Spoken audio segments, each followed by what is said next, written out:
Today we discuss about some viral diseases.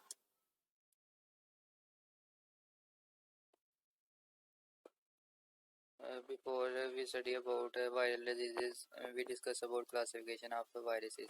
कहता है कि viruses को हम दो बेसिस पर क्लासीफाई करते हैं, on the basis of morphology and on the basis of nucleic acid. Morphology से मुराद है कि वायरसेस की स्ट्रक्चर कैसी है, उसकी ज़ाहरी शक्ल सूरत कैसी है, गोल है, लंबी है, ये है या टेडपोल लाइक है। उसके बाद कहते हैं न्यूक्लिक एसिड की बेस पर भी इसको हम क्लासीफाई करते हैं। न्यूक्लिक एसिड से क्या मुराद है कि वायरसेस में डीएनए प्रेजेंट है या आरएनए प्रेजेंट है। अगर डीएनए प्रेजेंट है तो डबल स्टैंडर्ड डीएनए प्रेजेंट है या सिंगल स्टैंडर्ड डीएनए प्रेजेंट है। इसी तरह आरएनए के बारे में फिर डबल स्टैंडर्ड आरएनए है या सिंगल स्टैंडर्ड आरएनए है। कहते हैं उसके बाद इसके अलावा हम वायरसेस को इसके होस्ट की बेस पे भी डिवाइड कर सकते हैं कि अगर वायरसेस का होस्ट प्लांट है तो वो उसको हम प्लांट वायरसेस कहेंगे, अगर उनका होस्ट एनिमल है तो उन्हें एनिमल वायरसेस, और अगर उसका होस्ट बैक्टीरिया है तो उसे हम बैक्टीरियोफेज का नाम देंगे। तो इस तरह से वायरसेस की क्लासिफिकेशन की जाती है। दो तरह की होगी, एक on the basis of morphology and nucleic acid, दूसरी on the basis of host of the viruses. तो जेनेटिक मटेरियल में भी डीएनए और आरएनए नेकेड, इनवेल्व और कम्प्लेक्स। कहते हैं डीएनए और आरएनए क्या हो सकता है, नेकेड हो सकता है, मतलब कि जो कैप्सिड होगा इनका वो दूसरी किसी और मेम्ब्रेन से कवर नहीं होगा, या उसके बाहर इनवेल्व हो सकती है, या कम्प्लेक्स स्ट्रक्चर हो सकती है। कहते हैं on the basis of morphology viruses are classified into rod shape, spherical और tadpole like bacteriophage virus. Morphology के लिहाज से, ज़ाहरी शक्ल सूरत के लिहाज से वायरसेस को तीन टाइप्स में, तीन डिफरेंट कैटेगरीज में डिवाइड किया गया। कौन कौन सी? रॉड शेप, जो वायरसेस लंबे होंगे उसे रॉड शेप, जो गोल होंगे उन्हें स्फेरिकल, और जो टेडपोल लाइक होंगे उन्हें क्या कहते हैं, tadpole like viruses. For example bacteriophage.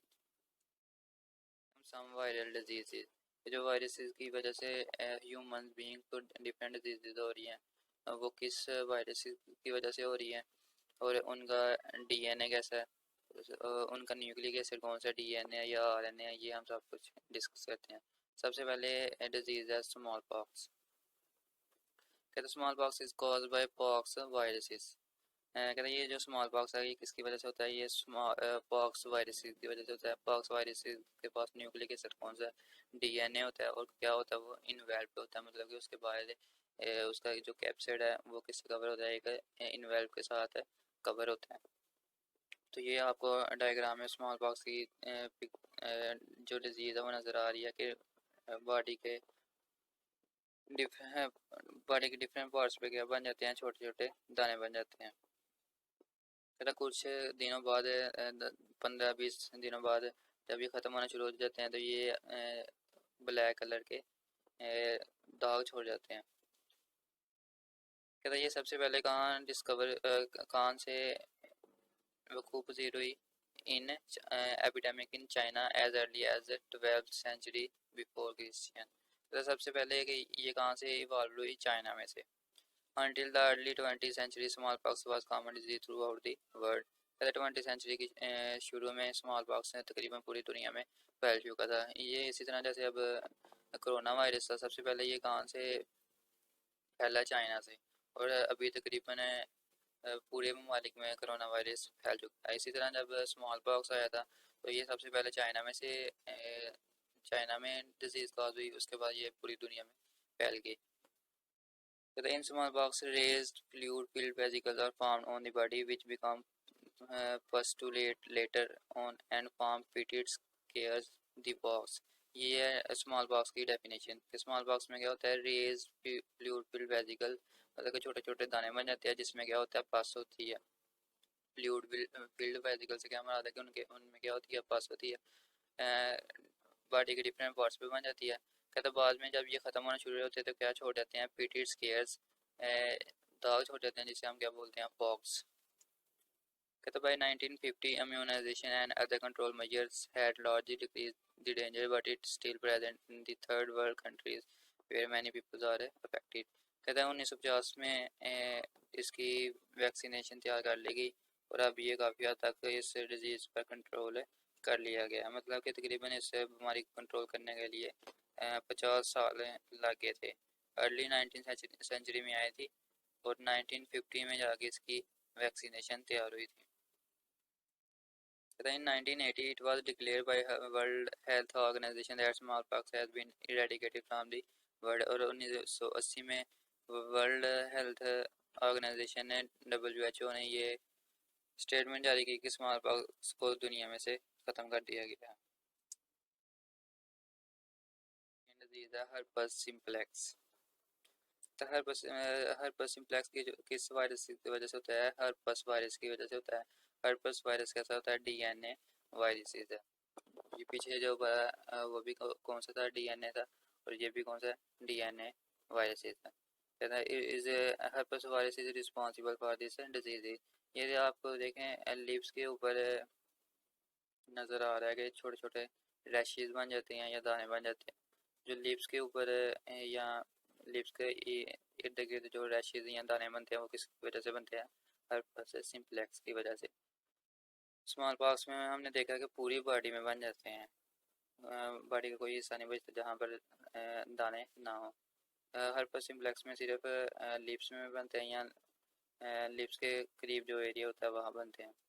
कहते हैं it is naturally occurring disease of mankind in this vascular lesions in the epithelial layer of ectodermal tissue are form. कहते हैं ये कहाँ होती हैं? ये एक्टोडर्मल लेयर पे बनती है। एक्टोडर्मल लेयर बोलते हैं मतलब कि जो बाहर वाली स्किन सतह होती है ना, स्किन की 3 तहें होती हैं। एक अंदर होती हैं, एक मिडल में होती है और एक बाहर होती है। कहते हैं ये कहाँ होती है? ये सिर्फ बाहर वाली सतह में बनती है, एपिथेलियल लेयर में बनती है। Epithelial layer of ectodermal tissue के जो बाहर हमें जो नज़र आ रही है ना, उसे हम क्या बोलते हैं? Ectodermal tissue. कहते हैं ये जो वायरस है ये सिर्फ एक्टोडर्मल लेयर पर अटैक करता है। Most commonly this disease occur in mouth, on the lips and other skin sites। कहता है ये ज़्यादातर माउथ और लिप्स के करीब होती है। उसके बाद है थर्ड डिजीज़ है इन्फ्लुएंजा, जिसको हम फ्लू वगैरह भी बोलते हैं। कहते हैं influenza viruses are enveloped RNA viruses. ये इसका न्यूक्लिक एसिड कैसा है? RNA इन्वेल्व्ड है। जो पहले दो पढ़ी हैं वो DNA थे, तो ये चीज़ ही अब पढ़ रहे हैं इन्फ्लुएंजा। ये कौन सा है? RNA इन्वेल्व्ड। Influenza is widespread disease in man and occur in epidemic form। बाद है mumps and measles। कहते हैं mumps and measles virus belong to group पैरामाइक्सोवायरसेस के। ये दोनों बीमारी किस वजह से हो रही है? कौन से वायरस की वजह से हो रही हैं? पैरामाइक्सोवायरसेस।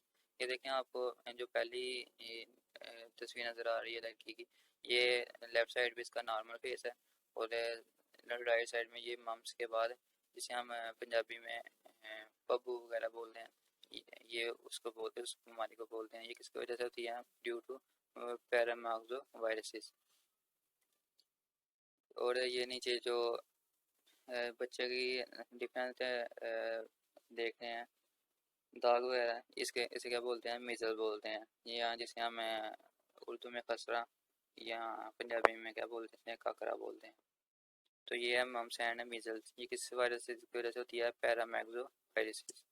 कहते they are large enveloped RNA viruses. और इनका न्यूक्लिक एसिड कैसा होता है? RNA इनवेल्व्ड होता है। Mumps are highly contagious virus spread but seldom pattern. कहते ये जो मम्स होते हैं, ये जो पप्पू वगैरह ये क्या होते हैं? हाईली कंटेजियस, मतलब कि एक शख्स से दूसरे शख्स में बड़ी तेज़ी से फैलता है। अगर एक शख्स को हो गया तो अगर वो दूसरे शख्स के साथ भी कंटेक्ट में रहता है तो चांसेस है कि दूसरे शख्स को भी मम्स होने की खतरात या चांसेस होते हैं। लेकिन ये इतनी ज़्यादा कोई खतरनाक बीमारी नहीं है। About 60% of adults are immune to it। Measles is one of the commonest disease of the childhood and adult human population is equally susceptible to the world of this disease develop immunity in its victim। कहते हैं तकरीबन जो 60% adult होते हैं वो क्या हो चुके हैं? इम्यून हो चुके हैं। मतलब कि अगर ये एक दफ़ा हो जाए तो दोबारा नहीं होता, क्योंकि ये अपने आप में क्या बॉडी के अंदर क्या क्रिएट कर लेते हैं? इम्यूनिटी क्रिएट कर लेते हैं। तो ये थी mumps and measles. Polio. Polio से आप लोग सब लोग फेमिलियर होंगे कि पोलियो के अगर जो वैक्सीनेशन की जाती है यहाँ पे 5 साल तक, अगर वो ना की जाए तो चांसेस होते हैं कि बच्चा क्या हो जाता है, मंजूर हो जाता है। कहता है polio myelitis cause polio viruses is found in all over the world, it occur mostly in childhood. कहता है ये जो पोलियो माइलाइटिस बीमारी है ये किस वजह से होती है, ड्यू टू पोलियो वायरसेस की वजह से। ये बीमारी का क्या नाम है, पोलियो माइलाइटिस। कहता है ये तकरीबन किन में पाई जाती है, बच्चों में पाई जाती है। The age at which primary infection occur varies with social and economic factors। कहता ज़रूरी नहीं है कि अगर वैक्सीनेशन ना ली जाए तो पोलियो होगा, ये डिफरेंट सोशल इकोनॉमिक फैक्टर्स पर भी डिपेंड करता है। अगर आपका माहौल अच्छा है तो उम्मीद है कि वैक्सीनेशन अगर ना भी हो तो ये बीमारी नहीं होती। लेकिन अगर आप कोई ऐसी जगह पे रहते हैं जहाँ पर गंदगी वगैरह होगी तो वहाँ पर चांसेस ज़्यादा हो जाते हैं। अगर आप वैक्सीनेशन नहीं लेंगे तो आपको पोलियो माइलाइटिस होने के चांसेस ज़्यादा हो जाते हैं। कहते हैं the polio viruses are the smallest known viruses and contain RNA in spherical capsid. और ये भी इसका न्यूक्लिक एसिड कैसा आरएनए स्फेरिकल कैप्सिड। मतलब कि जो लास्ट में 3 बीमारी बनी हैं वो आरएनए है और जो पहली 2 बनी थी वो कौन सी हैं, DNA. What are the name of 4 common human viral diseases? Symptoms of smallpox. What is mean by pox viruses? या पॉक्स वायरसेस की वजह से कौन सी बीमारी होती है उसको आपने एक्सप्लेन करना है। अगला क्वेश्चन है describe some viral disease which are common in Pakistan, write a short note on smallpox and polio। So this is all about the lecture.